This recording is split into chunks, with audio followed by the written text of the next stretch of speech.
বর্তমান জেলা বিএনপি যারা দায়িত্বে আছে সবকটা গুপ্ত জামাতের। চাঁপাইনবাবগঞ্জে আমি চ্যালেঞ্জ দিয়ে বলবো যে চাঁপাইনবাবগঞ্জের দায়িত্বে যারা ছিল একজনও কেউ বিএনপির ভোট করে নাই। আমার একটা দৃষ্টিতে এসছে ভাইরা, তোমরা আমার স্নেহপদ ছোট ভাইয়ের মতো, তোমাদের মধ্যে অন্যায়ের বিরুদ্ধে নীতির ব্যাপারে তোমাদের একটা অবশ্যই স্ট্যান্ড থাকতে হবে, থাকতেই হবে।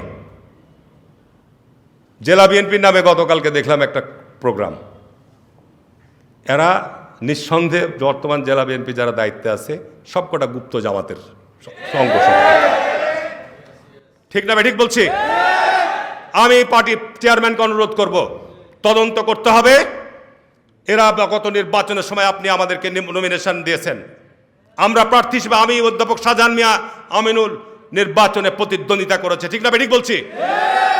আপনার এই জেলা কমিটির নেতৃত্বে যারা থানার এবং দায়িত্বে ছিল, শিবগঞ্জে তারা মশাল মিছিল করছে, রাস্তা অবরোধ করেছে। ঠিক না? ঠিক? অবশ্যই তাদের বিরুদ্ধে ব্যবস্থা নিতে হবে। নাচল ভোলাহাট গমস্থির রেল অবরোধ করেছে, মশাল মিছিল করেছে প্রার্থী পরিবর্তনের জন্য। আপনার দলের আপনার কমিটি দেওয়া, তারা আবার বড় বড় বক্তৃতা দেয়, তারা আবার নিজেদেরকে বিএনপি বলে দাবি করে। চাঁপাইনবাবগঞ্জে আমি চ্যালেঞ্জ দিয়ে বলবো যে চাঁপাইনবাবগঞ্জের দায়িত্বে যারা ছিল একজনও কেউ বিএনপির ভোট করে নাই। ঠিক না? ঠিক বলছি? আবার একজন রাজশাহী থেকে এসে উনি আবার প্রধান অতিথি মঞ্চে বসে উনি বিভিন্ন বক্তৃতা দিচ্ছেন। সুতরাং এইসব ব্যাপারে ছাত্র দলের আমি পরিষ্কার মেসেজ দিচ্ছি। কই গতকাল ছাত্র দলের আমাদের জেলার অঙ্গসহ নেতৃবৃন্দ কালকে কাউকে দেখতে পাইনি মঞ্চে। ঠিক না? ঠিক বলছি?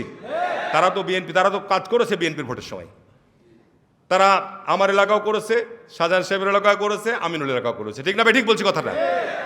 অঙ্গসহ তো কাজ করেছে। সুতরাং এ ব্যাপারও ছাত্রদল হবে রাজনীতির এমন একটি জায়গা, তোমাদের অন্যায়ের বিরুদ্ধে প্রতিবাদ করার সঠিকভাবে কারোর চামচামি করার দরকার নেই, কোনো প্রয়োজন নেই। আমরা ভাই এখন আমাদের রাজনীতি থেকে আমাদের বিদায় নেওয়ার সময় হয়ে আসছে, কিন্তু আমরা চাই যে আমাদের অনুজরা, আমাদের পরবর্তী প্রজন্ম যেন আজকে একটা আদর্শ, একটা নীতি নৈতিকতা নিয়ে তারা বেড়ে উঠুক, নেতৃত্ব দিয়ে তারা যেন আমাদের মুখ উজ্জ্বল করুক, এটা আমরা চাই। ছাত্রদল এরকম একটা সংগঠন হিসাবে গড়ে উঠুক, ধারাবাহিকভাবে ছাত্রদলের নেতৃত্ব পরিবর্তন হোক। আর বক্তব্য বাড়ালাম না, যেহেতু আজান দিয়ে দিচ্ছে। শহীদ রাষ্ট্রপতি জিয়াউর রহমানকে তোমাদের জানতে বুঝতে হলে সেনাবাহিনী তুমি দায়িত্ব ছিল বাংলাদেশের একজন গর্বিত সন্তান হিসেবে পাকিস্তান সেনাবাহিনীর তোমার দায়িত্বে থাকা অবস্থায় 1965 সালে পাক ভারত যুদ্ধে তার বীরত্বপূর্ণ অবদানের কারণে তাকে পাকিস্তানের খেতাব প্রদান করা হয়েছিল।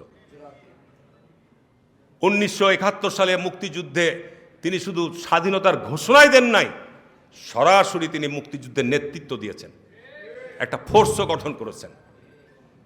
এবং দেশের একেবারে দুর্যোগময় সময় শেখ মুজিব হত্যার পর যখন টলমাটাল অবস্থা, দেশের স্বাধীনতার সার্বভৌমত হুমকির মুখে, সেই সময় আবার সেনাবাহিনীকে সঙ্গে নিয়ে দেশের জনতাকে একত্রিত করে তিনি দেশ পুনর্গঠনের দায়িত্ব নিয়েছেন। 4 বছর 5 বছর তিনি ক্ষমতায় থেকে বাংলাদেশকে আন্তর্জাতিক বিশ্বে মর্যাদার জায়গায় নিয়ে গেছিলেন। শহীদ রাষ্ট্রপতি জিয়াউর রহমান একদিকে ছিলেন স্বজনপ্রীতির ঊর্ধ্বে, আর একদিকে ছিলেন তিনি দুর্নীতির ঊর্ধ্বে, আর একদিকে ছিলেন তিনি নির্লোভ একজন ব্যক্তিত্বের অধিকারী এবং দেশপ্রেমের অনন্য একটি দৃষ্টান্ত। এইরকম ক্ষণজন্মা পুরুষ বাংলাদেশে আর ভবিষ্যতে আসবে কিনা আমরা জানি না। আমরা চাই যে শহীদ রাষ্ট্রপতি জিয়াউর রহমানের উত্তরসূরি আজকে আমাদের মাননীয় প্রধানমন্ত্রী জনাব তারেক রহমান মানুষের আশা আকাঙ্ক্ষার প্রতীক হিসাবে আজকে দায়িত্ব নিয়েছেন। তার কর্মময় জীবন সুন্দর হোক, সাফল্যমণ্ডিত হোক। তার এই কর্মময় জীবনকে আমরা সাফল্যমণ্ডিত করার জন্য আমাদের যে দায়িত্ব, আমরা সে দায়িত্ব পালন করব। তার সমস্ত কর্মকাণ্ডকে এগিয়ে নেওয়ার জন্য আমরা পাশে শক্ত প্রাচীরের মতো অবস্থান করবে জাতীয়তাবাদী ছাত্রদল ইনশাল্লাহ। আর বক্তব্য না বাড়িয়ে, যেহেতু আজানের ধ্বনি শোনা যাচ্ছে, আমি আশা করব জাতীয়তাবাদী ছাত্রদলের ভবিষ্যৎ কর্মকাণ্ড, শৃঙ্খলা হচ্ছে এটা সবচাইতে বড় একটা জিনিস। সময় যদি তোমাদের ঠিক থাকতো, এখানে যারা সাবেক ছাত্র নেতারা ছিল তারাও কেউ 2 মিনিট করে বক্তৃতা দিতে পারত।